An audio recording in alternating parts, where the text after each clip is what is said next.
If you are looking for a calling or a purpose in your life, if you're looking to say, I don't know what God has asked me to do with my life, unfortunately, we limit our calling or our purpose to an occupation, and that's a very limiting thing to do. And that's something that actually we need to stop doing. We need to stop seeing a purpose as occupation or something that we've been called to do as what we do on the 9 to 5 or what we do to make an income for our household. Those things, why they can relate and why you can find purpose in it. You're not searching for a new occupation when you're searching for purpose. You're not searching for, so what else can I do to provide when you're searching for purpose? No. You're searching for what it is God would have you do in the place that He's planted you now. Because here's what happens. Occupations change, life changes, we make moves and things. Things happen to us that we cannot control. Sometimes things happen in our workplace that we cannot control. And so if our purpose and our identity is all placed around that one thing, what happens when it changes? You lose yourself. You lose yourself in it. And so I know you guys have experienced things like that in your life, whether it is a change of job or maybe you're grieving, and maybe you've lost somebody close to you or a loss in your family. Maybe you've had to move. There's things like that happen in life that we have placed our identity around, and when it's gone, it's gone. This is why I would say, why would we want to place a purpose, a calling, an identity, a ministry around an occupation? Around just one particular passion? Why would we place it around something that changes and that is not faithful back to us? Do you hear that? Something that's not faithful back to us. Your work, you may have a great job, but eventually it's not going to be faithful back to you. It's going to be self-serving. It's not going to be faithful back to you.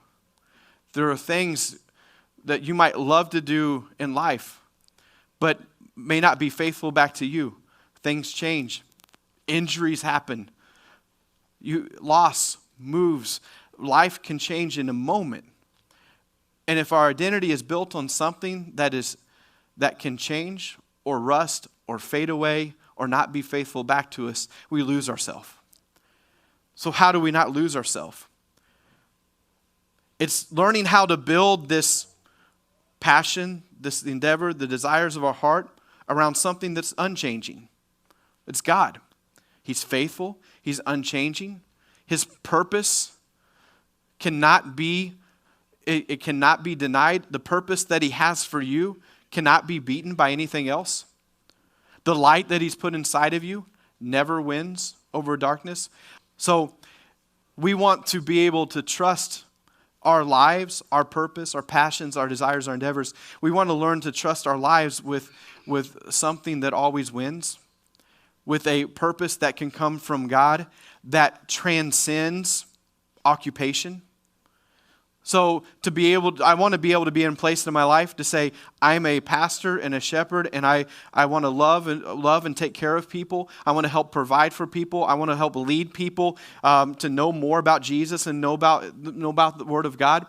I want to be able to do that no matter what my occupation is and no matter what provides for my bills to be paid.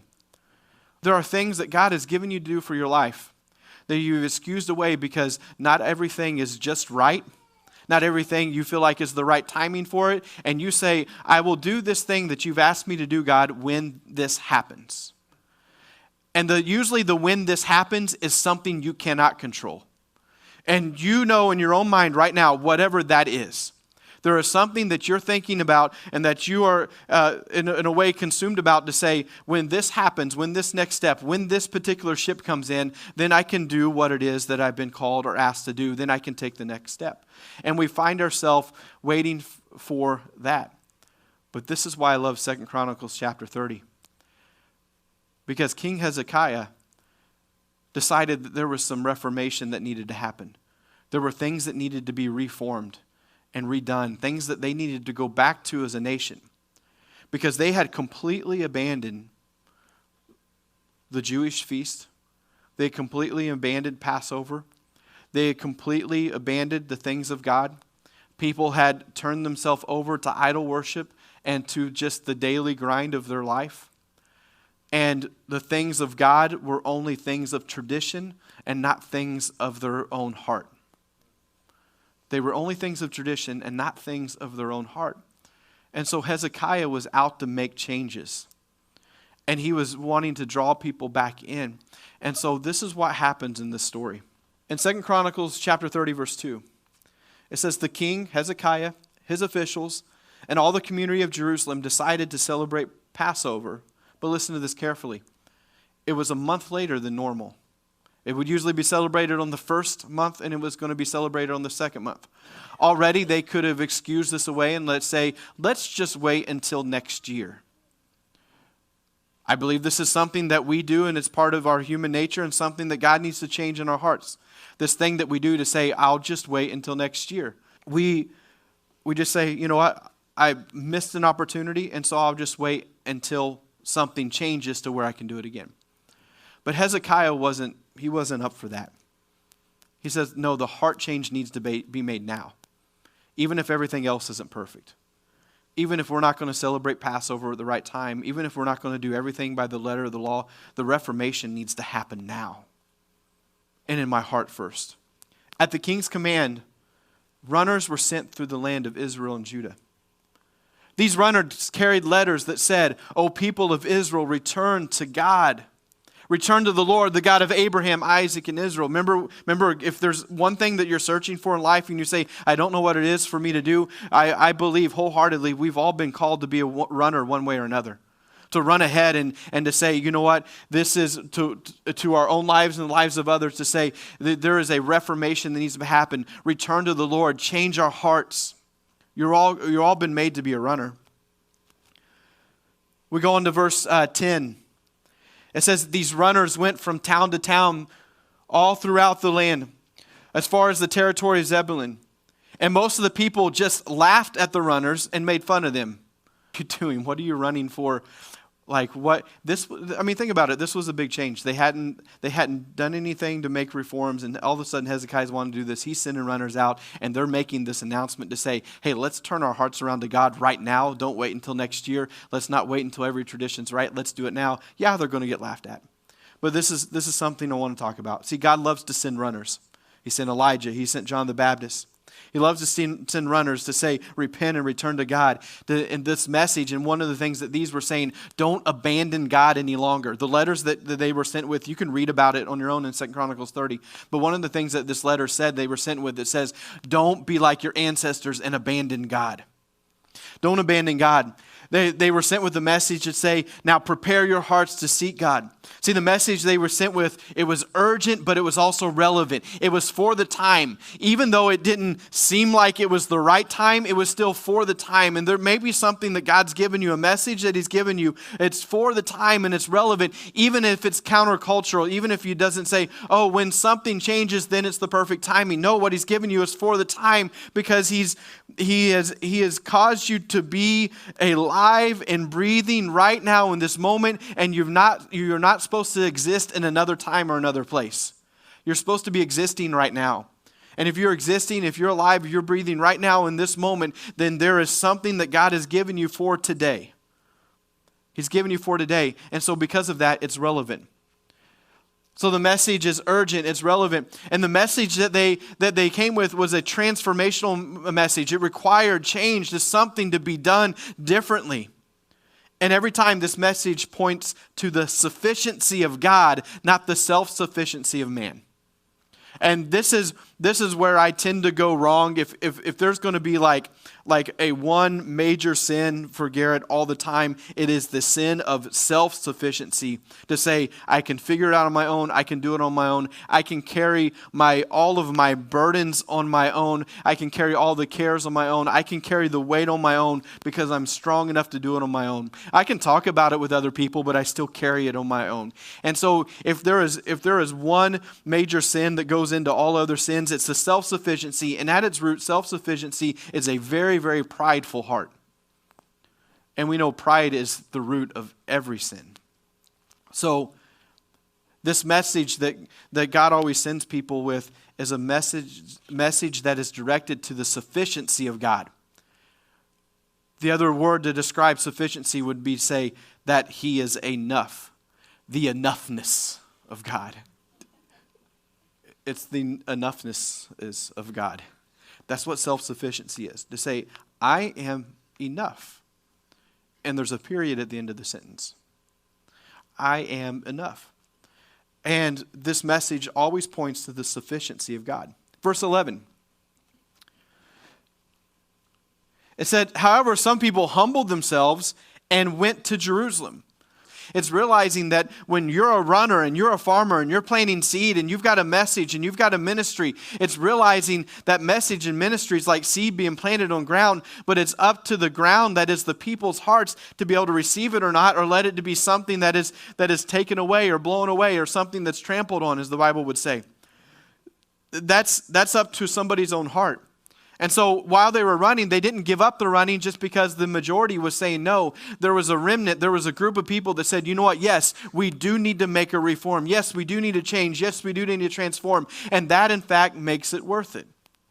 That, in fact, makes it worth it. So I can continue in ministry, even if it's just a little bit left, to say, I really want transformation in my life. I really want to seek God wholeheartedly. I can continue in ministry, and you can continue in ministry and not get discouraged by it, because there's always going to be a remnant. There's always going to be someone that says, you know what, you're right. Let's make a change together. Let's seek God together. There's always going to be somebody left. Said, however, there were some people, not all of them, not many, not the majority, but some that decided, you know what, we're going to do this. We're going to go to Jerusalem. We're going to celebrate Passover. I don't care what month of the year it is. It's always a good month, and it's always a good time to change my heart and put it in the direction of seeking God. Verse 12 says this. At the same time, God's hand was on the people in the land of Judah. We hear this phrase sometimes, it say, the hand of God was on something. You're like, what does that really mean? It's only if you've been a church person forever. You're like, yeah, the hand of God was on that. The hand of God is on that. And you're talking to somebody random that's never been in church or in even Pentecostal church that wouldn't know to run around the building, things like that. And you say, man, the hand of God was really on that. And they're trying to picture, how was the hand of God? Like, it just doesn't make sense. But here's what it really means. At the same time, God's hand was on this. The hand of God represents the sufficiency of God. It represents God's work. And so it says, in this moment, the hand of God, or the enoughness of God, the sufficiency of God was there and was on the people. What had happened? They found rest in the fact that God was an all-sufficient God. There was a rest found even though the timing wasn't right. Even though they were in the wrong month to celebrate Passover, even though they didn't go through all of the traditional cleansing ceremonies and everything that needed to happen to do this by the letter of the law, the all-sufficient God says, I am enough for this moment. Turn your hearts to me. See, here's what the heart is, and I love to talk about it. The heart is the center of all things. It's the center of these things. It's the center of your passion, your desires, and your endeavors. But there's one more thing that I learned about the heart this week. The heart is the place of courage. So it's in your heart that you find the courage enough to be able to do something. And so the all-sufficient God was there in that moment. Not only was he there to help hearts be directed, that way passions, desires, and endeavors would be turned back to him, but in your heart you've been given the courage to do that. And in verse 17 it says, since many of the people had not purified themselves, the Levites had to slaughter the Passover lamb for them to set them apart for the Lord. Like, this was not your orderly event. This was not like everything. This was not a performance. This was people meeting together saying, we want a change of heart. Most of them have not purified themselves, but King Hezekiah prayed for them. And because King Hezekiah prayed for them, they were allowed to eat the Passover meal anyway. Even though this was contrary to the requirements of the law, for Hezekiah said, may the Lord who is good pardon those who have decided. The word for decided here is better translated for those who have set their heart. That's what a decision is. When you have decided something, you have set your heart on something. And so Hezekiah prayed, may the Lord be with those who have set their heart to seek God. And that's what it comes down for you today. Man, there might be a lot of things in your life that are out of order, and a lot of things that you didn't plan on, a lot of things that you're trying to make sense of in your life. But there's a simple fact that's right here in front of us today. But there can still be a decision that's made to say, I will set my heart to seek God. And watch Him bring the transformation that you're so desperately trying to bring upon yourself. Verse 20 says, and the Lord listened to Hezekiah's prayer. He heard it. The other word for listen, and I don't think they like to translate it to this because it makes it sound weird, but we need to understand. The same Hebrew word he used here that translated to listen is also the same Hebrew word that says obeyed. It means he did it. He followed through. He followed through with what Hezekiah prayed. He obeyed. He listened. He heard it. He followed through with what Hezekiah prayed. And he healed the people. He healed the people for one reason and one reason only. Because the people decided. The people decided to seek God. That's it. He healed them. The same word for healed is the word that we hear when we hear the name of God, Jehovah Rapha. That means He is our healer. That word for healed means to be made whole. That's why in this life, we don't want to place an identity around something that can change. We want to put an identity and a purpose and a direction of our heart, our passion, desires, endeavors. The things that we want to take courage in aren't the things that fade away, but the things we want to take courage in are the things that are eternal. And if I can get that part right, and if I can just, and when I say get it right, it's simple as setting my heart and making the decision to say, I'm going to seek God. When I can get that right, I know that He's going to respond to that and make things whole again.